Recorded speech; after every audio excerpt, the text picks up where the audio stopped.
પ્રિય ભક્તો, શું તમે જાણો છો કે એક વખત સ્વયં ભગવાન શિવ એ પોતાના પ્રિય ભક્ત રાવણને એવું ગુપ્ત જ્ઞાન આપ્યું હતું કે જેના બળથી રાવણે ત્રિલોકમાં પોતાની શક્તિ સ્થાપિત કરી? કહેવામાં આવે છે કે આ રહસ્ય કોઈ હથિયાર, કોઈ મંત્ર અથવા કોઈ યજ્ઞ નહોતું, પણ એક દિવ્ય વૃક્ષ સાથે જોડાયેલું હતું. આજે વર્ષો પછી ફરી એક વિશેષ સંયોગ આવી રહ્યો છે.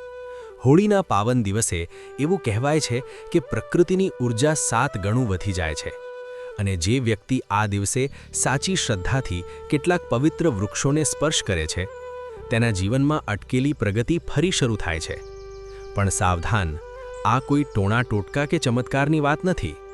આ છે શ્રદ્ધા પ્લસ પ્રકૃતિ પ્લસ સકારાત્મક ઊર્જાનો મેળ. ચાલો એક અનોખી કહાની દ્વારા સમજીએ. અનોખી કહાની, ગરીબથી સમૃદ્ધિ સુધીનો સફર. એક ગામમાં મહેશ નામનો યુવાન રહેતો. એ મહેનત કરતો, પ્રાર્થના કરતો, પણ સફળતા એને સ્પર્શતી ન હતી. એક દિવસ હોળીના પહેલા રાત્રે તેને સ્વપ્ન આવ્યો.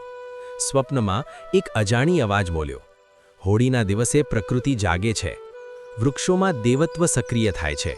જો તું સાચી ભાવના સાથે તેમને સ્પર્શ કરી આશીર્વાદ લઈશ તો તારા જીવનના અવરોધો દૂર થશે.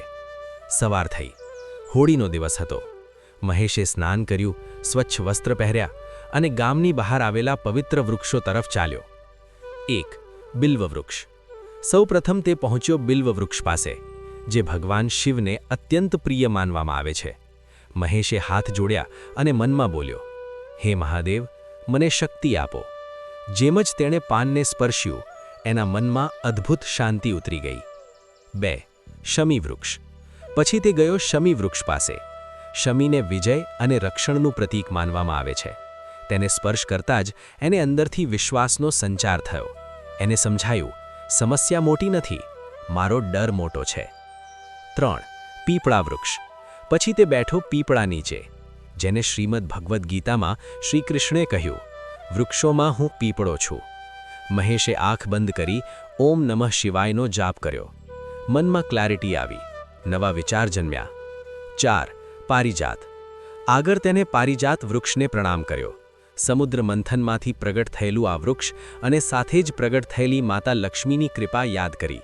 તેને સમજાયું, ધન પહેલાં મનમાં આવે છે, પછી જીવનમાં. 5. વટવૃક્ષ. અંતમાં તે વટવૃક્ષ પાસે ગયો. ત્રિદેવ, બ્રહ્મા, વિષ્ણુ, મહેશનું પ્રતીક. વટવૃક્ષને સ્પર્શતા જ તેણે પ્રતિજ્ઞા લીધી, હવે હું પરિશ્રમથી પાછળ નહીં હટું. પછી શું થયું?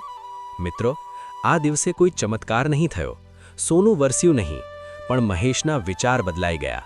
તેનો વિશ્વાસ મજબૂત થયો, તેની દિશા સ્પષ્ટ થઈ, અને થોડા મહિનામાં એ જ યુવાન ગામનો સૌથી સફળ વ્યક્તિ બન્યો. સાચું રહસ્ય શું છે?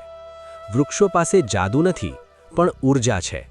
પ્રકૃતિ સાથે જોડાવાથી મન શુદ્ધ થાય છે. મન શુદ્ધ થાય એટલે નિર્ણય સાચા થાય. નિર્ણય સાચા થાય એટલે જીવન બદલાય. હોળીનો દિવસ રંગોનો છે, પણ સાથે સાથે અંતરના અંધકારને સળગાવવાનો પણ છે.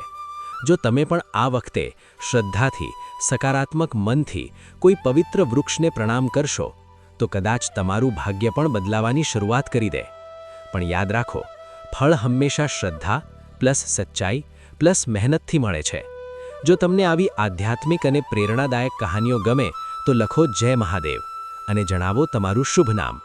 આવતા પ્રસંગે ફરી મળીએ એક નવી દિવ્ય વાત સાથે. જય શ્રી કૃષ્ણ.